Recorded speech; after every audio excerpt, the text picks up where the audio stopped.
News अनकटच्या sports अपडेटमध्ये तुमचं सगळ्यांचं स्वागत करते। पाहूयात क्रीडा विश्वातील काही महत्त्वाच्या घडामोडी। क्रिकेट विश्वातून या क्षणाची सर्वात मोठी बातमी समोर आली आहे। ऑस्ट्रेलिया क्रिकेट बोर्डाने वर्ल्ड टेस्ट चॅम्पियनशिप 2023-25 च्या फायनलसाठी टीम जाहीर केली आहे। क्रिकेट बोर्डाने मुख्य संघात 15 खेळाडूंना स्थान दिलंय।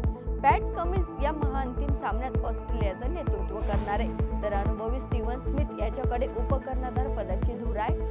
आयसीसी आणि ऑस्ट्रेलिया क्रिकेट बोर्डानं सोशल मीडियावरून प्रसिद्धी पत्रकाद्वारे याबाबत माहिती दिली आहे।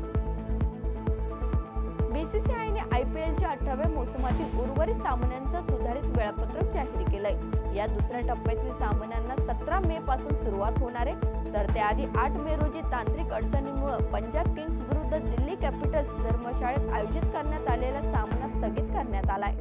बीसीसीआयने सुधारित वेळापत्रकात पंजाब दिल्ली सामन्याबाबत मोठा निर्णयही घेतलाय। दोन्ही संघात 24 मे रोजी जयपूरमधील सवाई मानसिंग स्टेडियम मध्ये हा सामना आयोजित करण्यात आलाय।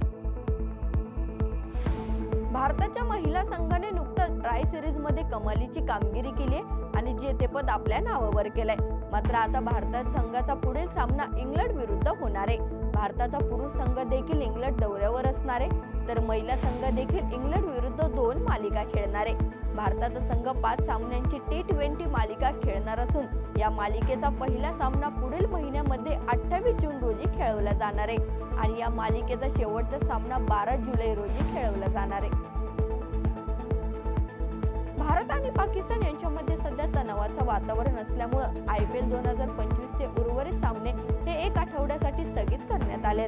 त्याआधी अनेक धमक्यांचे सत्र सध्या सुरूच आहेत। काही दिवसांपूर्वी दिल्लीमधील अरुण जेटली स्टेडियमला उडवण्याची धमकीचा मेल समोर आला होता। त्याचबरोबर इंदूरच्या होळकर स्टेडियम आणि जयपूरच्या सवाई मान स्टेडियमलाही उडवण्याची धमकी पुन्हा एकदा मिळाली आहे। त्यामुळे सुरक्षा यंत्रणा सतर्क करण्यात आली आहे।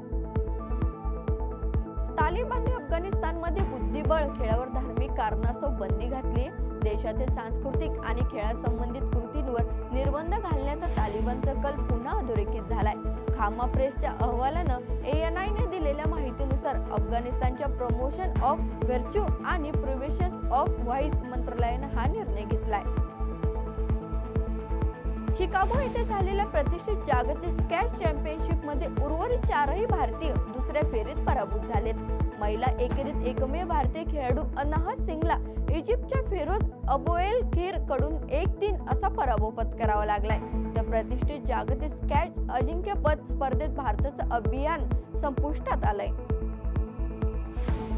महाराष्ट्रातील खेळाडूंची खेलो इंडिया युवा क्रीडा स्पर्धेतील उल्लेखनीय कामगिरी कायम राहिली आहे। मनमाडचा साईराज परदेशी याने वेट लिफ्टिंग मध्ये नव्या स्पर्धा विक्रमींसह सोनेरी यशाला गवसणी घातली।